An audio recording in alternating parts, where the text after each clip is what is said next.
I've seen a lot on the social media that this war is between the Jews against the Arabs. So let me clarify. First of all, when Hamas invaded Israel, they killed Jews and Arabs. They kidnapped Jews and Arabs. My country released 6 terrorists in order to bring back Aisha and Bilal, 2 Arab Muslim Israelis who were kidnapped by Hamas. So don't make this war Arabs against Jews. It's not.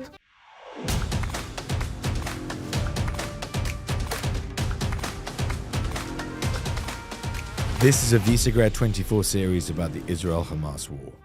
I'm Stephen Thompson and I'm here with Visegrad 24. We're on the ground in Israel, in Tel Aviv, meeting with Israelis, meeting with the Jewish diaspora.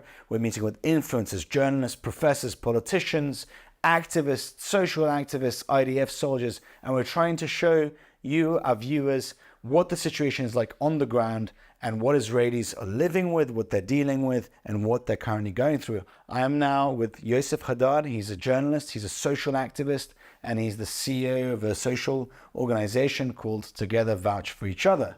Yoseph, such a privilege to have you here. Happy to be here. Thank you. Yoseph, let's start with your identity, because when people think of Israel, they usually think of Jews. You're a Catholic. Yeah, I'm an Arab, Christian Israeli. Born in Haifa, which is the largest mixed city in Israel. You have Jews, Christians, Muslims, and Druze living in one big city, an amazing city. And at age 3 with my parents, we moved to Nazareth, which is the largest Arab city in Israel, up until 4 years ago. Since then, it's Rahat in the south.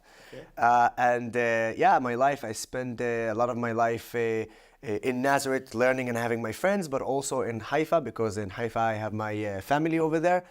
So I got to spend throughout my childhood and being with Jews and being with Arabs, and that's exactly how I was educated. I was educated on the fact that we need to be in a partnership between the Jews and the Arabs here. And I have to say, the majority of the Arabs in Israel and the majority of the Jews in Israel want to live in partnership here in Israel, and we need to echo that message. Before we move on to that, tell me what it's like being a Christian in Israel. Well, I can tell you my own experience, which I will, but I'll tell you also a bit of the statistics. The only country in the Middle East where you have actually increase in the population of the Christian community is in Israel. In any other places in the Middle East, you would see a decrease. And the reason is because here we have not only the freedom of speech, but also we have the freedom of religion. And it's actually a law, a basic law in Israel, where all religions here are protected under the law. And I think that itself speaks a lot about the state of Israel and about the Christian community. Now, of course, we have challenges. As a minority, we do have challenges here in the state of Israel.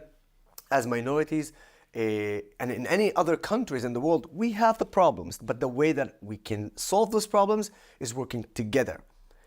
And this is what we want to do. And I think that as a Christian who lives here, I feel safe.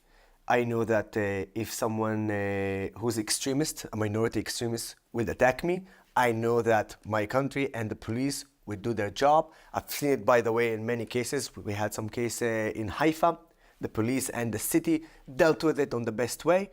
And this just shows you the fact is that everyone here is protected under the law. Do you have any Christian Arab friends living in Gaza or the West Bank? Yes. Could you tell me more about their experiences of being a Christian in the Palestinian Authority and in the Gaza Strip? I'll give you one example on the West Bank and one example in Gaza. The example on the West Bank is that unfortunately during, for instance, Ramadan, which my Muslim brothers, they fast. But in the West Bank, Christians, if you caught eating during the hours of the fast, despite the fact that it's not your holiday, then you could have severe consequences, even jail time for a week or 2 or even a month. It depends on how you do it. So that's an example of how there isn't any freedom for the Christians who lives in the West Bank. Now, if you go to Gaza, in Gaza, the situation is much, much more worse. I mean, Christians are living under a terrorist organization that plays it as it cares about the Christians, but because of the terrorist organization principles, not only they don't care about the Christians, but they see them as their enemies. Again, the terrorist organization itself, okay? So we've seen that the Christian community decreased by hundreds of percents, and today barely 1,000 Christians there is. And this is also my opportunity to speak about what happened in Gaza during the war. So the Palestinians and their PR machine was incredibly upset that the Israelis allegedly bombed the Church of St. Papyrus. It's an old, ancient church. It's a very old community of Christians in Gaza. You should have seen this. It was absolutely hideous. And what's so fascinating is that the media echoed the news that Israel bombed a church. And it echoed it by one person only. One person who was not a Christian, who went to a hospital and started shouting, Israel just bombed one of the oldest churches in the world. This is the crimes against humanity, against religion. That's completely a lie. Completely a lie. We were one of the only news organizations to reach out to the Church of St. Papyrus. So we actually got the insight from the organization that runs the church. So and we need to say that the church exists. We not bomb the church. Unfortunately, it's a method of the terrorist organization Hamas to use mosques, churches, and hospitals, of course, and even UNRWA school, UN schools. They use it because they know that Israel will not do anything about it, will not bomb. But obviously, after the 7th of October, that's a red line anymore. There's no such thing as that. If you're a terrorist, you're using facilities near to a church, and you're using it to kill Arabs and Jews in Israel. Yes, Muslims, Christians, Jews, we are all under the attack of the terrorist organization. And therefore, I'm telling you, as a Christian, when I heard that we bombed the site that Hamas used next to a church, I said to my friends, good, we need to do that, we need to protect ourselves. And Israel was so precise that they hit that building next to the church, that room there next to the church, and barely touched that church. It's unbelievable, because any other army in the world would have just dropped a bomb to swipe everything in that area. And this is the facts. And people need to understand. And I have the pictures that the church exists. And I spoke to some of the Christians in Gaza, and they told me exactly what happened. And they told me also that Hamas terrorists infiltrated one of those buildings and indeed, in fact, used it for terror.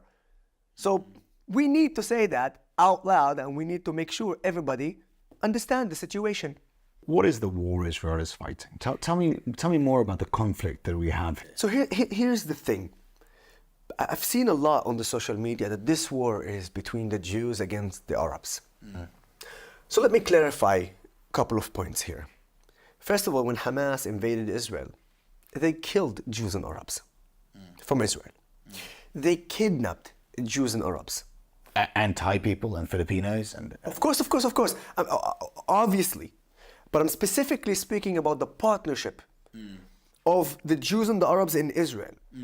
And further than that, I'm going to give you a crazy example of how my country, the only Jewish country in the world, the only democratic country in the Middle East, my country, as an Arab Christian, you know, my country released 6 terrorists in order to bring back Aisha and Bilal, 2 Arab Muslim Israelis who were kidnapped by Hamas.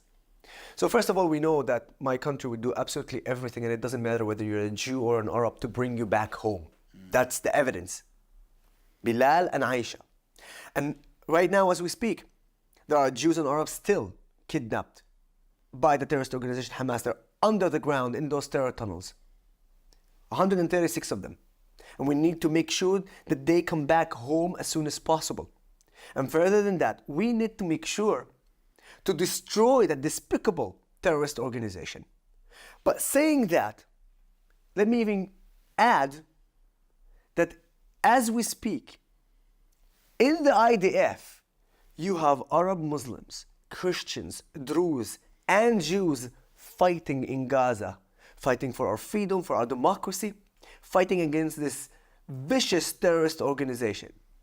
Jews, Muslims, Christians, and Druze inside Gaza fighting right now for us. So don't make this war Arabs against Jews. It's not. And the evidence even to the heroism of Arabs, Jews, Israelis, citizens, it comes from that day that disaster that happened to us on the 7th of October. And I'm going to mention for you a couple of names, with your permission. We have an Israeli hero by the name of Yoseph Haddad. Yoseph Haddad is an Arab Muslim. And he worked as a taxi driver in the Nova Party. The Nova Party that over 300 Israelis were killed by the terrorist organization Hamas. Bullets were flying all over at that time. And of course, Yosef got shot at. Luckily, he wasn't hurt, but bullets were flying over his head. So the journalist asks him on one of the interviews, "Why didn't you run away?" Do you know what was his answer? He said, "I'm an Israeli, and there were Israelis there. Why would I run away?" Yosef ended up saving 33 Jews. Here's another example, but this time from a police officer by the name of Remo El-Huzel, an Arab Muslim serving in the Israeli police. Remo saved over 300 Israelis. 300 Israelis. He managed to find a car with a full tank, with the key cards in the switch, and for 3 hours kept going back from the territory where there were fightings and to the safe zone, and just for 3 hours putting people in the car, giving them 3 hours, managed to save over 300 Israelis. You see those partnership stories between Jews and Arabs in Israel, and we need to make sure that people understand that that's the reality here. So stop with the lying, stop saying that this is Jews against Arabs. It's very clear. You have a good side and you have a bad side. You have the IDF Israel and you have the terrorist organization Hamas and the Gazans. Understand that. Once you understand that this is the equation, maybe some of the people start realizing the brainwash and the misinformation by the anti-Israelis and the BDS movement that they're trying to, just put there in the Western world. Because anybody who's actually following them is just someone who's brainwashed, no more than that. I wanted to ask you, you're an Arab Christian. Yeah. Is the sentiment that you have and the very strong voice that you have, is that echoed with Arab Muslim Israelis? Of course. Are you an exception, is what I'm asking? It's a very good question, actually. I'm a CEO of an organization called Together Vouch for Each Other. It's an Arab Israeli organization. And in this organization, we have from all over the community. We have Christians, Muslims, Druze, and also Jews, despite that we are an Arab organization. Because we wanted to show what the true meaning of partnership. By the way, I don't like the word coexistent. Coexistent is an amazing definition to describe the relationship between Israelis and Jordanians and Israelis and Egyptians. Sure. It comes from a place where, in my opinion, it's like, I don't tolerate you, you don't tolerate me, but let's coexist. Yeah, Here in Israel, the real definition is partnership, because we do like each other. Yeah. The majority of the Jews, the majority of the Arabs wants to live side by side together. And that's why I don't use the definition coexistent to describe the relationship between us, but partnership, sharaki in Arabic, shutfut in Hebrew. And this partnership, it exists here.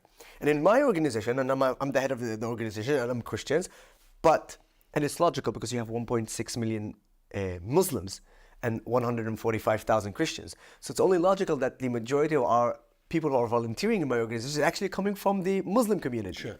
So this organization is open to everyone and anyone who wants to be related to our message, which is we are proud to be Arabs. We're proud to be Israelis, and each and every one of us also proud to be belonging to either the Muslim community or the Druze community or the Christian community, and of course to the Jewish community. This is our message. Be proud of who you are. Be proud that we are part of this amazing country, and let's fix together the problems. And that's how I see it. How can that partnership that you're building within this umbrella of Israeli nationality, how could that extend to Arabs in the West Bank and Arabs in Gaza? Is that possible? No, and we need to understand that it could not happen. Why? Because the Arab Israelis are we have a literally different culture. We've been for many decades exposed to the Western life because of Israel. A lot of the times many people, not many, quite a few from the minority extremists in my society, when they attack me, they say, "Why do you compare us always to Arab countries?" Because one of the things that I'd say is that the only reason we can speak out loud, the only reason we can speak freely, it's because we're in Israel. Because if you go to any other Arab country, you will not have that freedom. And they attack me and they say, "Well, why do you compare us to an Arab country? Compare us to the Western country." And I would say, you would have never had the possibility to compare yourself to the Western country if you had lived in an Arab country. So because you're living in Israel, you're allowing yourself to compare yourself to the West. So you need to appreciate that fact. And that's why I hate hypocrisy. I cannot stand hypocritical people. I cannot understand. I resent them and I'll fight them. Hypocrisy is something that it gets me really mad, let's say that. And this is exactly what I'm talking about. That's why, first of all, we as Arab Israelis, we're integrated already in Israel, and in some way we adopted also a Western culture. But the Palestinians in the West Bank and the Palestinians in Gaza, they're not even close to be there. That's one. And second, we don't want that. No. And I promise you, even the Arab Israelis, we don't know. We have a cultural gap. A cultural gap. And further than that, in order for us to maintain, and bear with me here until the end, because this is a crucial point. In order for us to maintain the fact that Israel is a Jewish and democratic state, we must not have the West Bank and Gaza be part of Israel. We must not. Because there are actually two critical points. And a lot of people ask me, "Well, Yosef, you are as an Arab, you are fighting for Israel to actually be a Jewish state?" And I said, "Of course." I said, "Why?" I said, "Why? Look around us. Look around us in the Middle East. If Israel is not a Jewish state, Israel is not going to be a democracy. How do I know that? Just go on and check Freedom House. It's an organization that actually gives you the stamp for whether you are free, partially free, or not free. Israel is the only country, according to Freedom House, as categorized as a free country in the Middle East. The rest, with a 77 point from 100. The second country with partially free, and this is totally nonsense, by the way, because they are controlled by a terrorist organization by the name of Hezbollah, but partially free, with 44 points out of 100, is Lebanon. And then after that, it goes to the 20, and then 10, and even less. Some countries in the Middle East have even -4, to that extent. So if Israel is not a Jewish state, it means Israel is not going to be a democracy. But if we, let's say, bring the Palestinians from the West Bank and bring the Palestinians from Gaza, then demographically, we will have a huge problem. You have 7 million Jews. You have 3 million in the West Bank, 2 million in Gaza, and another 2 million in Israel. If you add up, it's going to be 7, 6, 7, 7, and then within a short time, demographically, there will be a change. At that point, Israel will cease to be a Jewish state, because you have to give full rights. Otherwise, you would be an apartheid country. But if you give full rights and you cease to be a Jewish state, you're going to cease to be a democracy. And I don't want that. And if you don't give unequal rights, then finally the dream of the BDS organization will come true, and then Israel would be actually an apartheid state. So I don't want them. We have a beautiful country, we have a beautiful nation, beautiful people. The Arab Israelis are already closer to the Jewish Israelis, and that's the focus should be on. And that's why I'm against the Palestinians in the West Bank and the Palestinians in Gaza be part of the Israeli society. A common allegation of Israeli critics is that you are an apartheid state. How do you respond to that, Yosef? About a year ago, Amnesty International, what's so called a human rights organization, and in purpose I do that because there's nothing about them that actually says that they are human rights. By the way, they have actually human rights abuses within their own organization, and it was a huge scandal. But I think it's April either 2022 or 2023. They did a full report, and they stated that Israel is an apartheid state also on the 2 million Arab Israelis. They defined us, by the way, as Arab Palestinians, and that we actually live under apartheid regime. And I find it very amusing, actually, because I'm the Arab, I live here. I know for fact what is an apartheid because I visited South Africa. I know how an apartheid regime should act to actually earn that title. And then I say, oh my God, my life is so different from the apartheid that they are actually considering. Now, there's 2 points in that report. The first one is speaking about the fact that they categorized us as Palestinians. But just recently, there was a poll that was conducted by Merkaz Dayan, by Dayan Center in the University of Tel Aviv, and asked the Arab Israelis, what is the main identity or the main part of your identity? And they gave us the options as Palestinian, as Arab, or as Israeli. 33.2% of the Arabs answered the main identity is Israeli. 32% said Arabs, and only 8% said Palestinians. Another survey that was conducted also by Ynet, you can see that it's the same pattern. So 8% of the Arab Israelis consider themselves as Palestinians, yet Amnesty International categorizes all the Israeli Arabs as Palestinians. But then you'd go to the apartheid part of it and you say, okay, in South Africa, you had actually a total separation between black and white. True. And they're saying that it's the same thing between Arabs and Jews. But if I wake up and I go and use my public transportation, I don't have a separate line. In fact, I don't know if my driver would be an Arab or a Jew, and I can sit down wherever I want in the bus. And if you take the medicine, total separation in South Africa. But here in Israel, we are 20% of the population, but we are 30% of the doctors. 50% of the pharmacists are Arabs. Go to the justice system, same. South Africa, total separation. But here you have a Supreme Court judge by the name of Salim Jubran, a former Supreme Court judge, who actually was on the team that sent to prison a Jewish prime minister and a Jewish president for committing crimes. So an Arab judge in Israel sent to prison a Jewish prime minister and a Jewish president. I will say the names so people know that it's a fact, it's not a fiction. Ehud Olmert as a prime minister and Moshe Katsav as a president were sent to prison by an Arab judge. Can you say that in South Africa? No. Okay, so there's so many examples. I'll give you one on myself. I volunteered and I served in the IDF. I was an Arab commander over Jewish soldiers in the IDF. And as a commander, they had to obey all my orders. Now I can tell you, I never had to say more than one sentence because everybody respected me. And this is another example of how people are lying about it. And one last thing, I had a confrontation with Amnesty International, and it was surprising that the confrontation was in the Irish Parliament, because the Irish Parliament asked me to come, and they asked Amnesty International to come, and we debated about that report. So I asked them, have you asked people like me in your report, is there any mention about people like me? Because we have hundreds of Israelis serving, thousands of Israelis, Arab Israelis serving in the police, Israeli police, thousands of Israeli Arabs serving in the IDF, thousands of them in hospitals, in big important roles in the government as well. Have you asked them? So eventually, after a lot of pressure, we came to the understanding that Amnesty International based the reports only from 2 unrecognized villages in the south of Israel, which is less than 5% of the Arab Israeli population.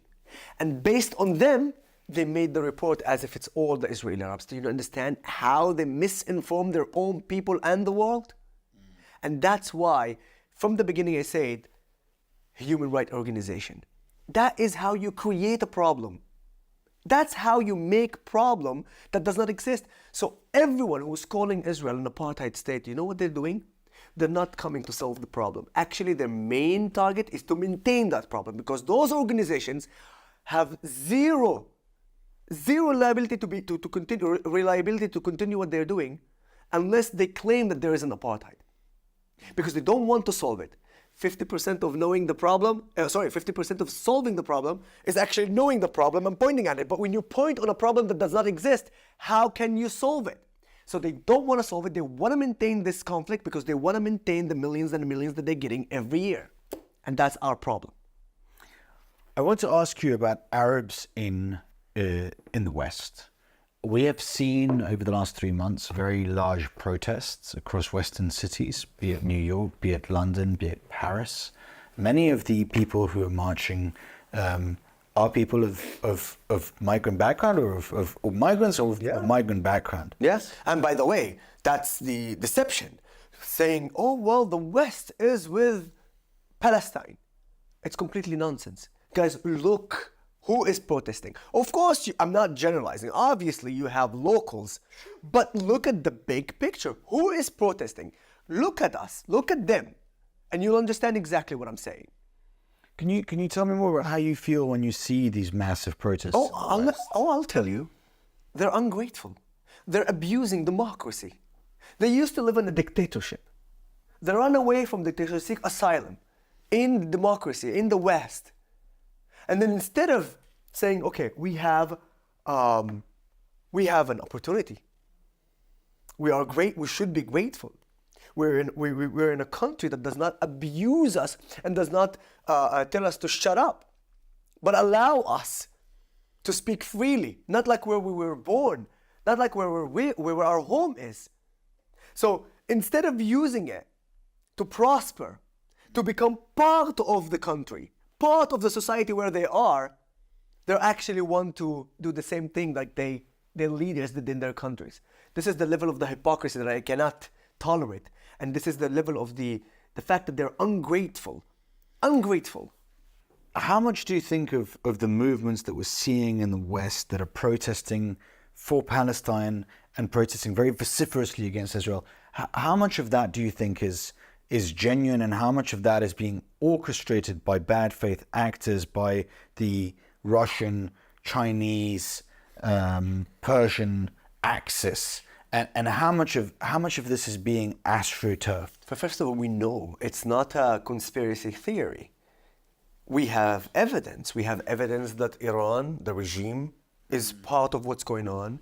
We have evidence also other countries are interfering in this conflict because they have an interest in it. So there's no conspiracy theory here. And you just need to search a little bit and you will see it yourself. It's funny because even the Iranians themselves, they reached the level they're not even denying it. The Islamic Jihad are saying that they are participating and partners with Iran without even a shred of a shame. And the fact is that Iran and other countries are interfering in this conflict is something that is common knowledge. I can tell you for sure that there are many people who are chanting against Israel. There's the famous chant, from the river to the sea, Palestine will be free. But I promise you, if you ask him, just can you tell me which river to which sea? They would have 95% of them, they would have no clue what they're talking about. They don't know what they're chanting about. I met so many people. I speak a lot in campuses around the world. Been in New Zealand, Australia, US, Canada, Europe, South America. I've been all over the world. And I met so many anti-Israelis, pro-Palestinians. Yeah. I actually call them, by the way, anti-Palestinians, but this is a different topic because they never actually help the Palestinians. Sure. And when I came to confront them, I just saw how they have no knowledge about what's going on here. And I saw it because I remember I'm asking a student, and she's like, oh, well, Israel is an apartheid state, and they have the stickers, and she's like recruiting more students to the Palestinian club. And I said, oh, well, you know what? Let me try to sign to that club. So I had a conversation with that student, and I told her, can you just tell me, wow, Israel is an apartheid state, that's a bad thing. I learned about it in South Africa. It's really bad. I said, yeah, it's really bad. I said, but remind me, what's the definition of apartheid? She literally went onto Google to tell me what's that. I said to her, wait, are you going to Google?